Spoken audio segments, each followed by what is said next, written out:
The EP Podcast. Heard everywhere podcasts can be found, and always at theeppodcast.com.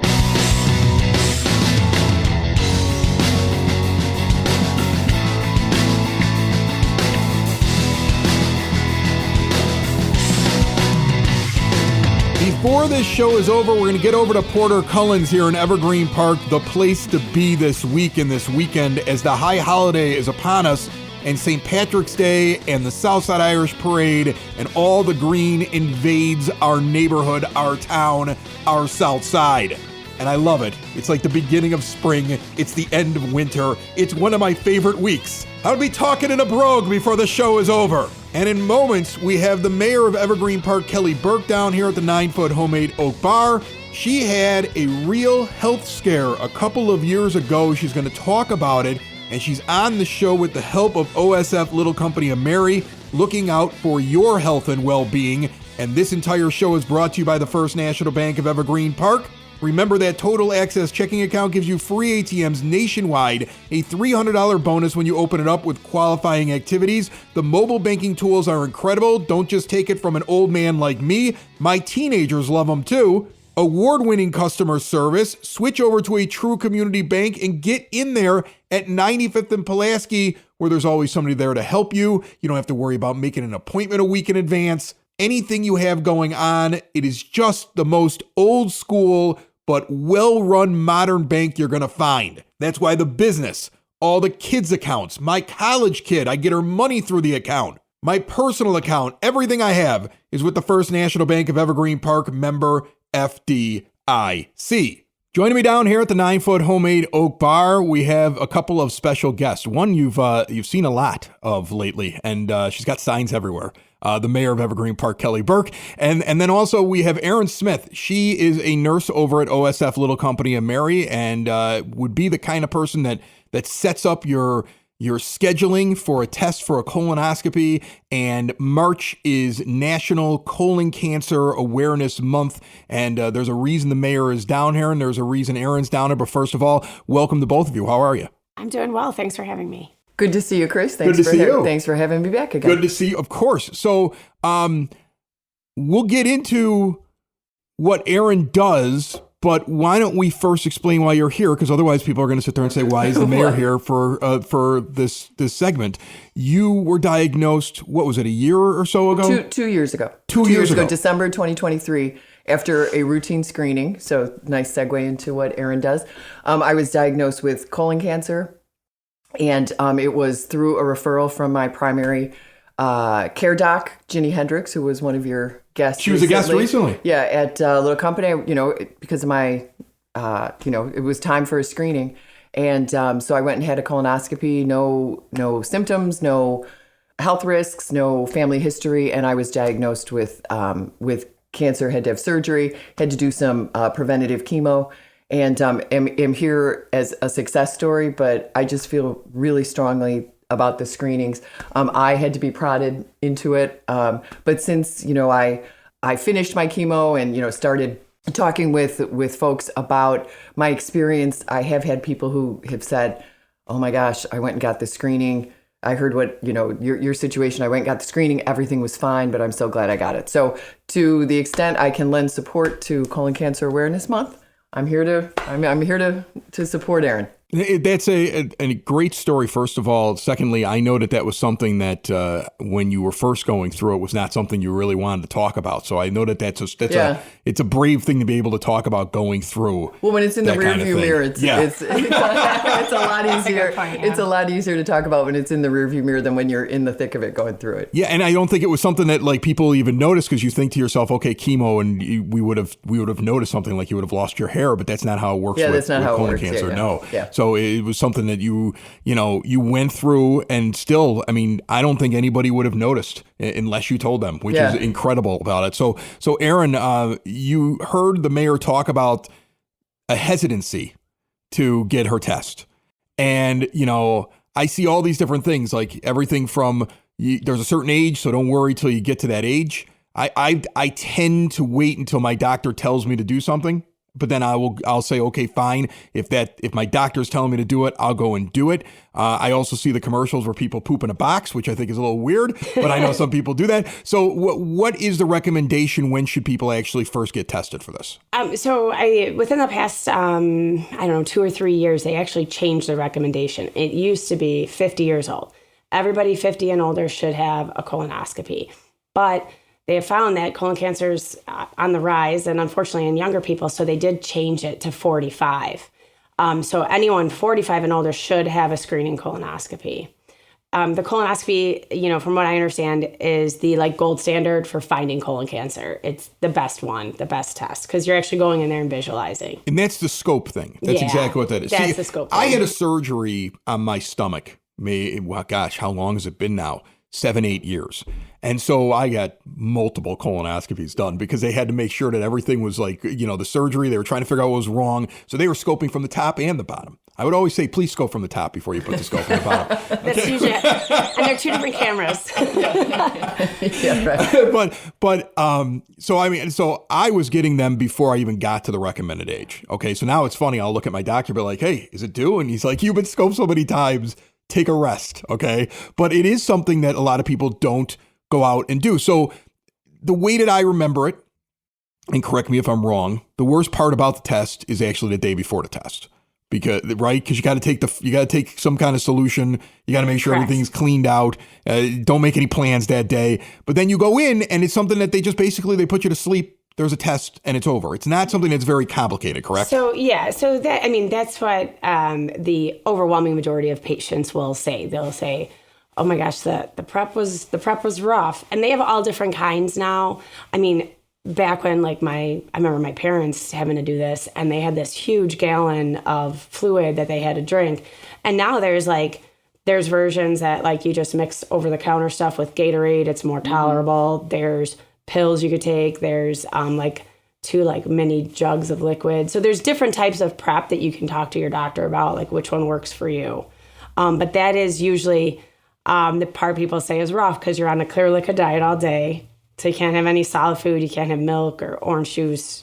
You can have coffee, but no cream in it, which who has coffee? You're going to lose a pound or two. Yeah. Think of it that way. Here's the thing. You're going to lose a couple of pounds in the process. So think of it as a quick weight loss thing. Yeah. And trying to put a positive you kind of dehydrate a little bit. So, but yes, you do lose a couple pounds.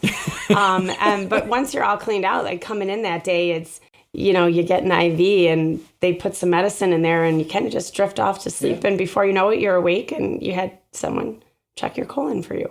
So now there's an age for screening, but are there symptoms? Did you have any symptoms? None. Okay. Are there symptoms that that possibly the mayor just ignored? Ignore nothing. There are symptoms of colon cancer. However, I think the overwhelming, especially in early stages, there are none. You might see changes in your stool, but you might not. You might have cramping. Some people will have an urge to go to the bathroom, and then when they go, that urge doesn't really feel relieved. Or they're going more than they used to. So you'll see a change in bowel habits, maybe unexplained weight loss. So those things are there, but often in the early stages, they're not. And that's where the colonoscopy becomes really important. Because if you can catch something early, I think when they catch it early, if it doesn't, if it's still localized, I think it's a 90% survival rate. But when you catch it and, when it's metastasized, I think it's 10. Yeah. I think with stage 3 where it's in the colon, maybe spreading to the lymph nodes, I think that one was around 70. So the sooner you catch it, your odds just go way up. Your survival rate goes way up. So it's an important test. Yeah, but like you say, people are I don't have any symptoms and I feel fine. So you don't go to the doctor. But what if you didn't go? You were stage 3. So stage 3, in stage 3, and I tried to put it and you as a medical person might roll your eyes at this, but it wasn't as bad as it sounded. But stage 3, it meant it was in your lymph nodes, but it had not gone anywhere else. It wasn't in your other organs. Exactly. And it wasn't in the bloodstream. There was no, they call it circulating tumor DNA.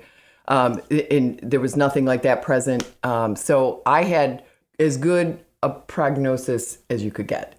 And the chemo is designed to just eradicate if there's anything left, after the surgery to remove the growth, if there's anything left to get rid of it. And, I'm 2 years out, and so far so good. And it's, the trend is your friend in this, is like what I like to say, like the longer you go out, the better, it is. So I think they monitor you for about 5 years. Does that sound right? Yeah. Yeah. So it's one of those things that you really want to catch, and you want to catch it as quickly as possible. And you're a perfect example, though, because you didn't have any symptoms. Right. And you did have it. Right. And what if you wouldn't have went in for that test? Yeah. You don't want to think about that, but no, 100%. I mean, you going in for that test was great. How often do you test? Because that's the other thing. You just heard me talk about the fact that I've gone in and I've gotten one. So then I go and I ask my doctor, like, hey, when am I due for one of these again? And they laugh at me because they're like, we checked you. It's going to be a while before we have to check you again. So what is the normal time frame for somebody?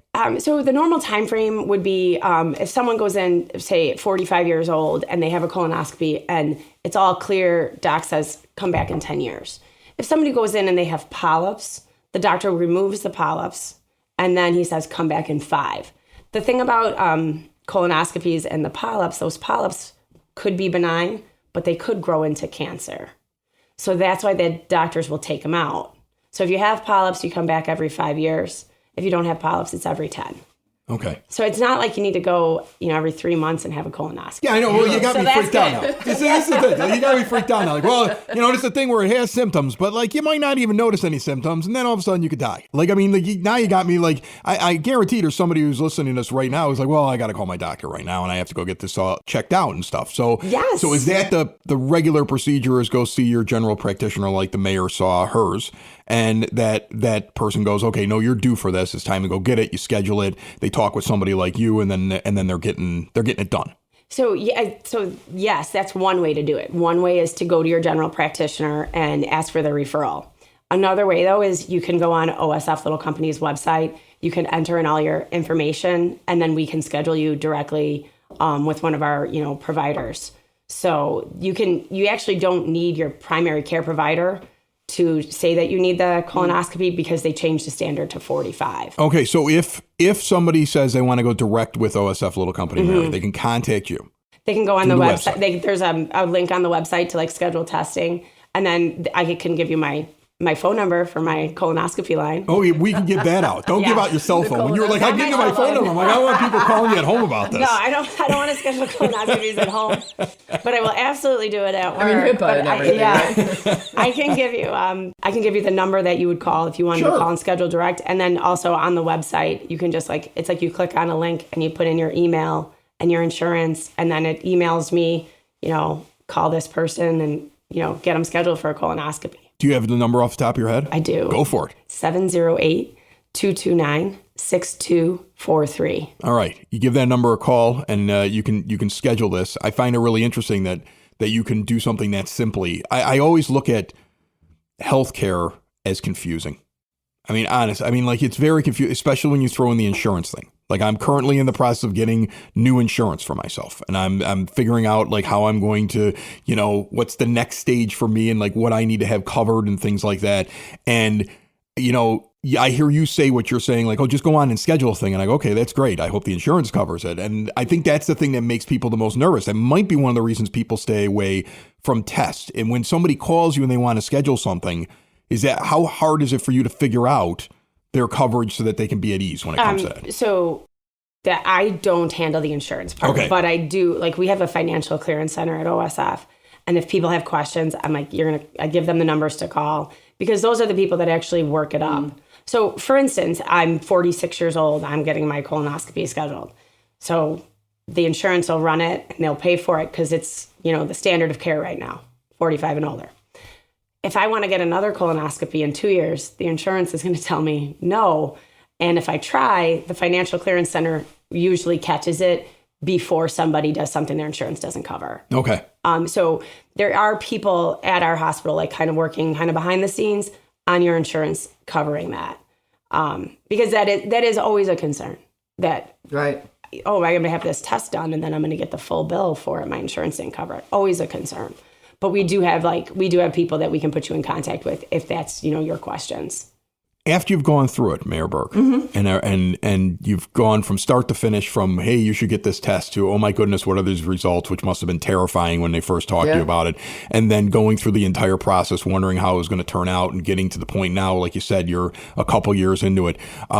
Overall, like, any advice you would give somebody if they went and they got a test and found out that they had colon cancer, or that there was a concern, or any advice that you would give them? Yes. So don't take it lightly. There's a lot of, especially when you weren't expecting it, there's a lot of denial, like, oh, this can't be happening to me. I mean, test it again. Right. Test again. There must be some problem with the test, which of course is not accurate. But, really find a doctor you're comfortable with. I ended up getting a second, I had a protocol explained to me about, this is how it should go. I went to Northwestern and got a second opinion from a doctor who a friend who was going through the same thing had recommended to me, and she was awesome, but she recommended the exact same thing as what the folks out south were recommending. So I'm like, why am I going to schlep down to Northwestern to have this done when I can have it done closer to home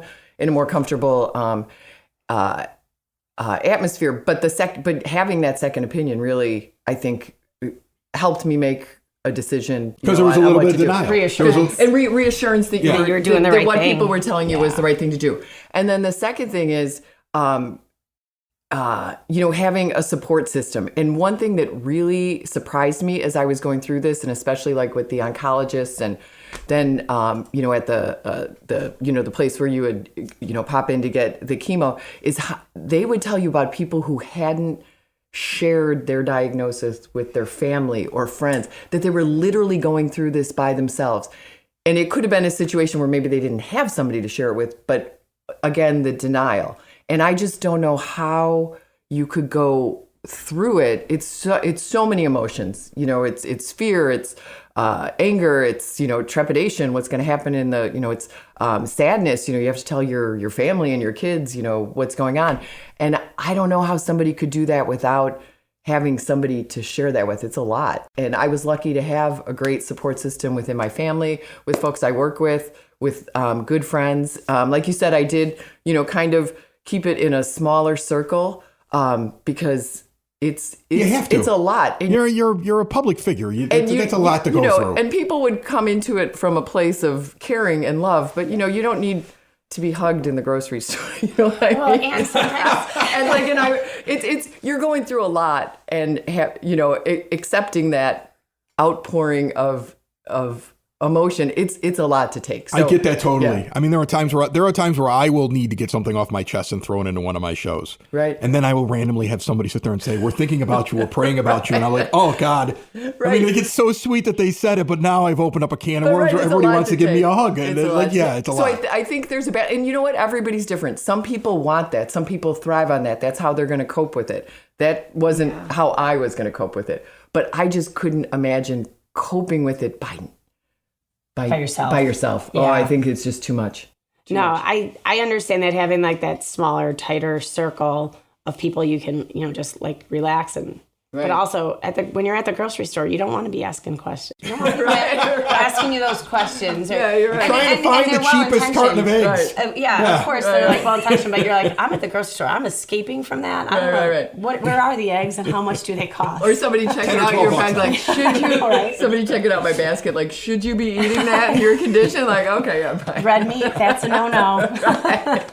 Right. Amazing. Right. All right, well, Mayor Kelly Burke. Can I say one? Yes. One thing, having gone through this, and I have been incredibly blessed to literally have had no health problems my entire life. So that's it was a shock to me to even have this and go through the medical system, and I cannot thank enough the medical professionals. I mean, I had my care at both Little Company and at Through Christ, and hands down, I had excellent care, excellent treatment. Caring medical professionals, a great doctor. I mean, I hope to never see them again when this is over, except like at dinner or something. But it was, I truly I truly am grateful. And it all started at Little Company of Mary. That's It where all the started at whole Little thing Company of started over Mary. there at OSF Little Company of Mary. And if you want to get yourself screened or you have any questions, Erin is probably the person you're going to end up talking to. That number one more time. 708-229-6243. All right, or jump on the Little Company of Mary website and check it out there and get all your questions answered. Mayor Kelly Burke, thank you so much for sharing with us today. And Thanks for having me. Thanks, Erin, for everything you do. Oh my God, thank you. Yeah, thank you very much. Thanks for having me. I'm happy to be here. Surrounded by Sox memorabilia. Yeah, right. Building relationships, supporting the community, and service. These are the things that Country Financial stands for. They're more than just an office you may pass by as you drive through Evergreen Park. They're neighbors who lend a helping hand and support the fabric of your community, including charitable organizations, sports, financial education, and civic organizations. And since Country is already your neighbor, they want to get together and chat. Call your local Country Financial representative, Mike Thauer, today at 708-425-1559 to talk about the things that are important to you and how he can help you protect them.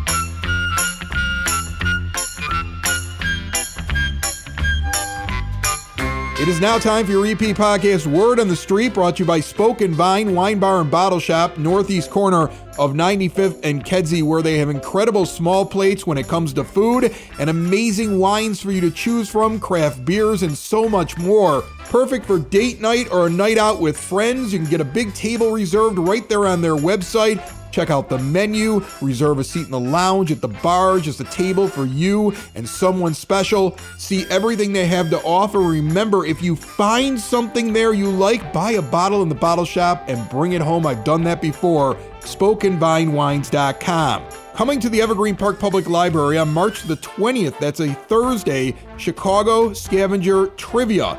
It's a scavenger hunt book that's being presented with over 300 places in 17 Chicago neighborhoods, and it's all in rhyme.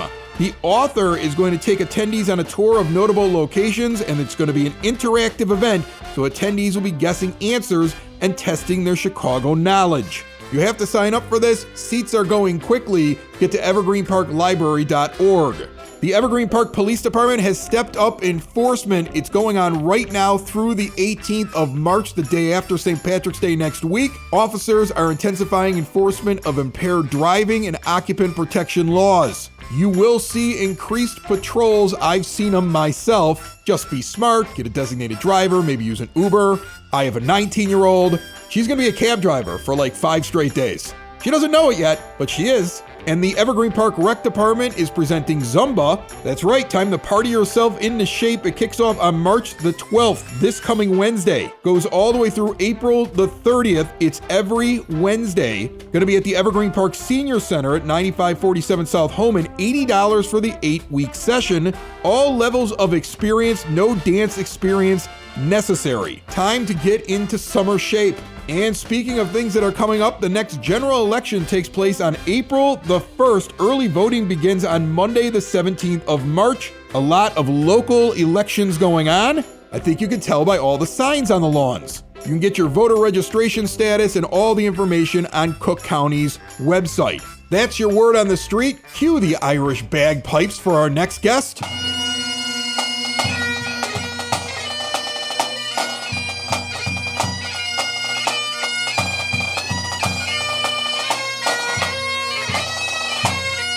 The EP podcast at Porter Cullens, because this is the week. This is the place to be in Evergreen Park. It's been like that for years before my friend Kirtan came along and took this place to new heights, which, by the way, it looks beautiful, my friend. I appreciate that. Thanks. It looks absolutely incredible. I mean, I brought the kids in here to eat tonight, and both of the boys are looking around. They're like, wow. And I'm like, yeah, it's like going to Disney World. Yeah. But it's an Irish bar.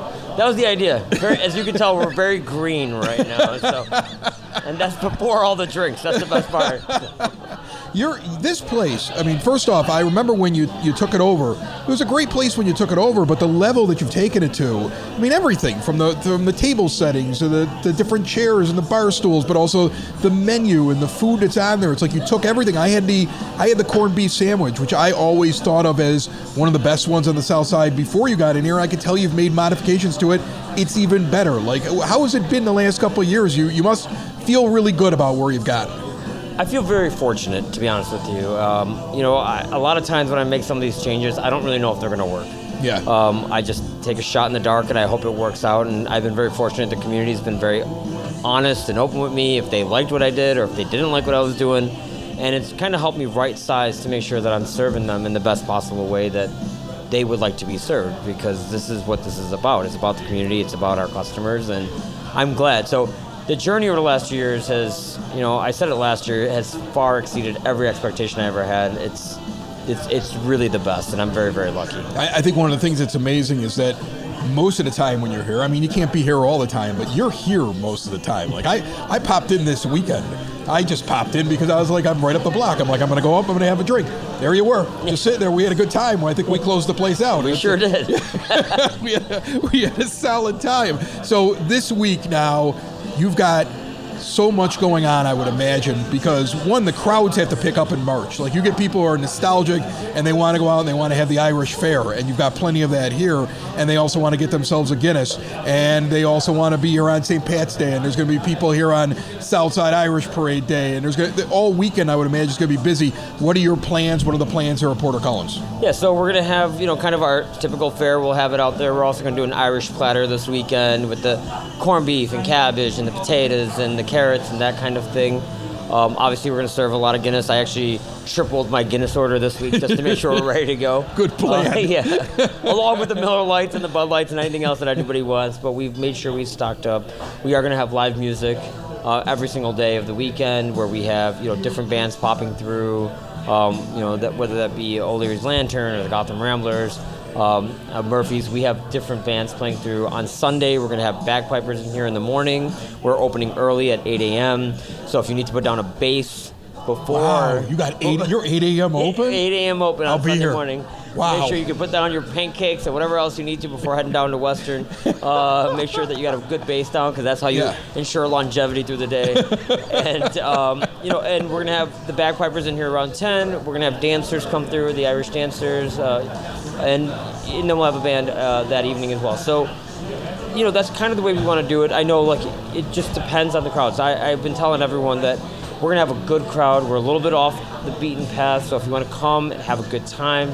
And really calm, chill, fun surroundings with a good crowd. You're gonna get those people after the parade too, because a lot of Western shuts down, and the people that are gonna ease their way back to Evergreen Park are gonna be heading over here. And that's exactly what happened last year. Yeah. We had everyone kind of ease back in, and the crowd here was really great. We were full, but it was a really good vibe, really good time. So I encourage folks to come out any one of the days or all of the days. We'll be here, and we'd be happy to serve you. Is it hard during this week to make sure you got the bagpipers and you got the bands and the music and everything else like that? Because I would imagine everybody's trying to do the same thing. You got to get in there early and get who you need, right? Yeah, so we booked some of these guys months in advance. Yeah. But I'm not going to take the credit for it. I'm going to give it to my staff. My staff is locked in. They keep me honest to it. And they're like, hey, now's the time. Do you want us to contact this person, that person? And then they take care of it. And so, a lot of credit goes to my team for doing that. I'm just the guy that happens to be the one that's got to make sure it's taken care of, and that's about it. Do you have a favorite menu item, favorite Irish Fair menu item on your menu? Because I said it before, it's the Irish egg. I just love it. I didn't have it tonight because I went with corned beef, but I love that Irish egg. But you have so many different items on there, from the fish and chips to the corned beef or whatever. But is there one on there that's going to be your go-to this weekend? It's going to be the egg rolls. It's always the corned beef egg rolls. That's our top seller. It has been for years and years and years.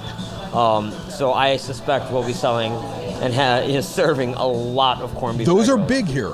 Gigantic. It's my top seller of all things that we make. Really? Yeah. That's a great tidbit. I had no idea that. I mean, I love them. I've had them here before, but I did not pick that as the number one thing. It's funny, it's that, and my second is nachos. So go figure, If that doesn't say South Side, I don't know what does, right? I mean, so. The bar, I would imagine, will be a little deep here behind us this weekend. It will be. It'll be deep when we we'll get have there. more. Yeah. We'll have more folks. But the nice thing is it's a neighborhood bar, and that's the thing. Like, I mean, I'm going to be up on Western at some point during that parade, and it's going to get crazy in some of those places.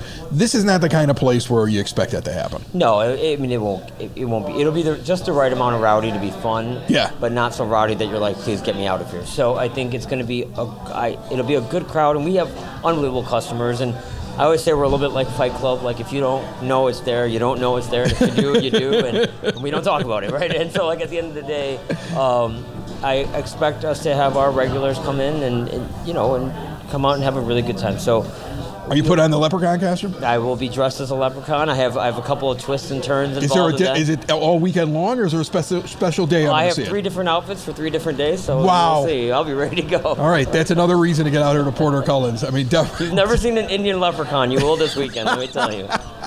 Right here on 99th Street off of Clifton Park, and easier to say Central Park and 99th for those that may not be exactly from the neighborhood. But it's just an amazing spot. And I'm going to tell you, ever since you changed the lighting, it's like the building has a mood. Yeah. Like I know how the building's feeling that day. If it's in a good mood, if it's Valentine's Day, if it's St. Patrick's Day, if it's like ready to party. Like, the building changes colors. It's like it's a building with a personality now. Yeah, that's awesome. That's a beautiful way to put it. That's my take as I drive down the street. I love it, especially with the new signage. We're able to change the colors. So right now it's obviously the colors of the Irish flag. For St. Patrick's we had for St. Valentine's Day we had it pink and purple, and we keep kind of evolving with that. But I have great decorators that come through, add a lot of these fairs, and I never thought about it when I first did it, but a lot of people said the same thing, that when they drive by, it kind of catches their eye. And like I said, I try things, I never know if they're going to work, and I've been very fortunate that some of these things have panned out the way they have. Well, you're killing it, my friend. Good luck this weekend. You'll see me here at some point, if not many points, sounds at good. Porter Cullens. I look forward to seeing you, and hopefully I'll still see you when I see you. All right. It's the EP Podcast, all things Evergreen Park. It's the EP Podcast, Evergreen Park.